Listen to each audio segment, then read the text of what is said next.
முக்கிய செய்தி, வெளிநாடுகளில் இணைய வழியில்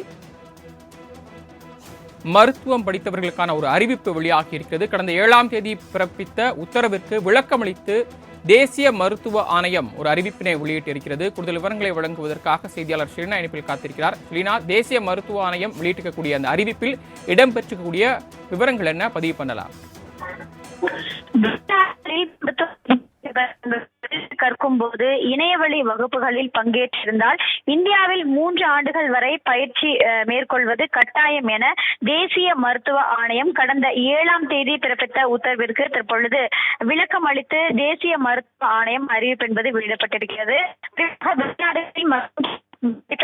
தெரிவு செய்திருக்கக்கூடியவர்கள் இந்தியாவில் மருத்துவ படிப்பு மேற்கொள்வதற்கான மருத்துவ தகுதி தேர்வில் ஏற்கனவே எழுத பெறுவது என்பது அவசியமாக கருதப்படுகிறது.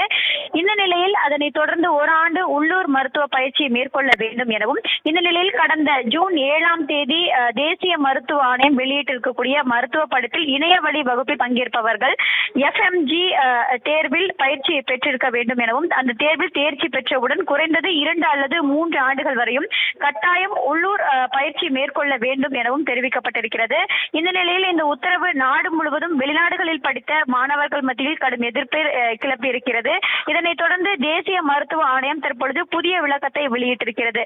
அதில் குறிப்பாக வெளிநாடுகள் சென்று மருத்துவம் படித்த மாணவர்கள் ஆன்லைன் வகுப்புகளுக்கு பதிலாக இறுதி ஆண்டு நேரடியாக சென்று படிப்பை முடித்துக் கொள்ள வேண்டும் எனவும், பின்னர் இந்தியாவில் நடத்தப்படும் மருத்துவ தகுதி தேர்வில் தேர்ச்சி பெற்றிருந்தால் அவர்கள் ஓராண்டு பயிற்சி மட்டுமே பெற்றால் போதும் எனவும், ஆன்லைனில் படித்த மற்ற அனைவருக்கும் 2 ஆண்டிலிருந்து 3 ஆண்டுகள் பயிற்சி பெற வேண்டும் எனவும் புதிய விளக்கத்தை தேசிய மருத்துவ ஆணையம் என்பது தற்பொழுது விளக்கமாக அளித்திருக்கிறது.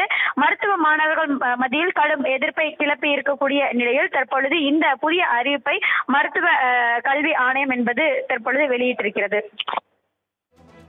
தேசிய மருத்துவ ஆணையம் வெளியிட்டிருக்கக்கூடிய அறிவிப்பில் இடம்பெற்றிருக்கக்கூடிய விவரங்களை விரிவாக வழங்கியமைக்கு நன்றி ஷெலினா.